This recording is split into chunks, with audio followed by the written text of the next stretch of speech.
Tausch, let's start with your long list of negatives. The officiating. Too many flags. Made it almost. What are you rolling your eyes at? You can't find one negative about the Packers' performance. Oh no, there's negatives about the Packers too. But you asked me for my big negative. That's what was too good. The Packers. They're peaking too early. That's the negative. The officiating. So Jesse, you're on the same boat as Jason. You think it's Arizona stinks and it's not that Hey, big you got your camera fixed. Yeah, we got it back. It miraculously reappeared. So who had stolen it? Pablo? I don't want to say it was 𝙒𝙄𝙇𝘿𝘼, but he seemed to come in here awful quick with it once we acknowledged that the camera was missing. So he seems to be the culprit. So what was your negative about the Packers' performance instead of the officiating, Tausch? Well, I think you could look at it, and the problem I have with saying that there's no sacks and the pressure wasn't great is I think the game plan was to corral. Keep Kyler in that pocket. Don't let him get outside the pocket and make plays, and they did that very well. There's low-hanging fruit of Narvi. You just don't trust him. And I think for a complimentary game as well as it was played yesterday, being able to stick with the run, Jordan being as efficient with the football as he was, and then the defense creating turnovers, everything fit into what you're looking for. But when you do play better teams, and when those teams execute at a higher level, games aren't going to be 34-13.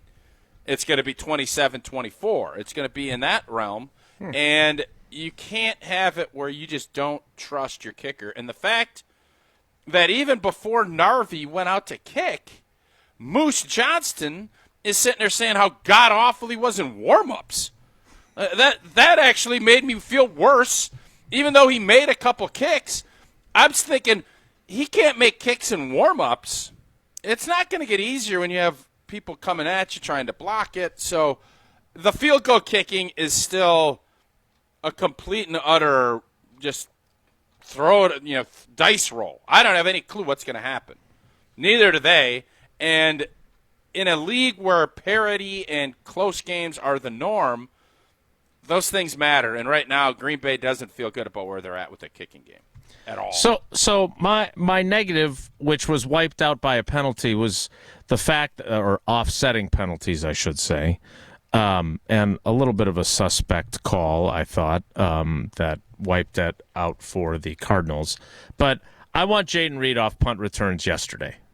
Not because of the fumble, but because he got walloped on that return. And I understand that he is an electrifying player, but he is wide receiver one. He is. He was targeted the most yesterday. He had the most receptions. I understand they didn't go for as many yards as previous games. But I remember having this conversation about, even though he was, I guess, number 1A or 2 at the time, but I remember Randall Cobb becoming too valuable to put on punt returns. And I think Jayden Reed is there. And I think he needs to. Now, the problem is they're playing Keyshawn Nixon a hell of a lot, too. I mean, he's playing outside corner now. Like, clearly Jeff Hafley loves him some Keyshawn Nixon. And with good reason. He's playing extremely well. But, that they get Jair back, and Keyshawn Nixon and Evan Williams and Javon Bullard kept both Carrington Valentine and Eric Stokes on the bench. I think Eric Stokes played one series, maybe two, at some point. Yeah, I thought I looked at the snap count since Domofsky's back on Twitter. I think he played 14 snaps yesterday. Yeah. Is what I think. And Carrington Valentine, 0. Maybe it was Valentine had one. So I understand your point, and this is always an age-old discussion. But how do you rectify? You want to be better on special teams. You want to showcase that you're putting emphasis on it, and you want to see results.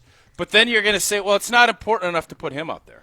Well, I will say I would counter that with they use Xavier McKinney on kickoff coverage, right? Because they want to make sure that and it's not the sprinting down at 1,000,000 miles an hour anymore. So it's more like a defensive play. So they are using. I'd rather have Xavier McKinney at kickoff cover or I'd rather see if something happened to Xavier McKinney at kickoff cover, I would be more irritated and upset saying, what the hell is he out there for, than if Jaden Reed got hurt as a punt returner, because punt return, the game can swing. You don't know how to – I mean, I'm watching Wisconsin struggle trying to find a punt returner. Just being able to field the ball. Here, Jaden Reed, obviously he fumbled one yesterday. He is someone that is a playmaker on that side of it, and it's much more of a vital spot than having someone as an R4 on kick cover. So that's where I think if you're going to sit here and then at the end of the season chastise Rich Bisaccia and the Packers when Old Boy from the Dallas Morning News puts out that we're 29th in special teams, you can't really have it both ways. I guess that's my point. Well, all I'm saying is that when guys are coming full speed on a punt cover and they're walloping your number one receiver, I have less concern about Xavier McKinney engaging as one of the wing players on the kickoff coverage with a guy. He's not getting walloped that way. Now, yes, is there risk with that? But again, I'm more concerned about, and the problem is, you're right. They don't have a clear-cut other option other than Keyshawn Nixon, who they're now playing a ton to. I get it. Right. But it's not like they have an old-school Mike Pryor, an old safety to just go back there and fair catch it and let the offense cook wherever they are. Is he available? I don't know what he's up to these days. Like their running backs, I don't think that Marshawn Lloyd, once he's healthy, has a lot of punt return experience. I know Emmanuel Wilson doesn't, so they have limited options. I don't want to see a guy that takes enough punishment because of the other ways they get him the ball on offense being out there on special teams. All right, so what's your biggest positive before we get to calls? Jordan Love. Jordan Love yesterday was kind of back. It just the way he moved out of the pocket, the way he took what the defense gave him. I know you could say the touchdown to Dobbs when he threw it off his back foot was ill-advised. Nothing like last week where he threw into triple coverage. This was one-on-one. He made a throw and it ended up working out great. But he was in control and in command, and it just felt like this is the Jordan Love we saw at the back end of last season, and it's only going to get better and better. I thought Jordan's command of how he handled his business yesterday was top-notch. I want to get more into the teammate aspect, which was a big, big positive for me, seeing Reed and Watson and their reaction to Romeo's first touchdown. But how about Christian Watson? Again, not quite putting him on the cover of Madden just yet.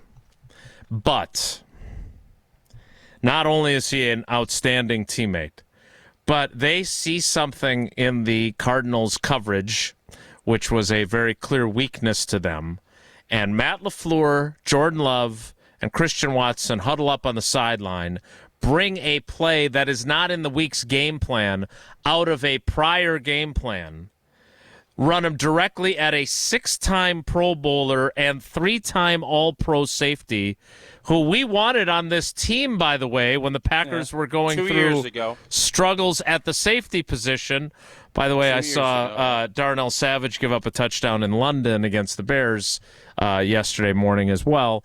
But they conjure up this play from an old game plan, and Christian Watson says after the game, not to be cocky, but as soon as we broke the huddle, I knew it was a touchdown.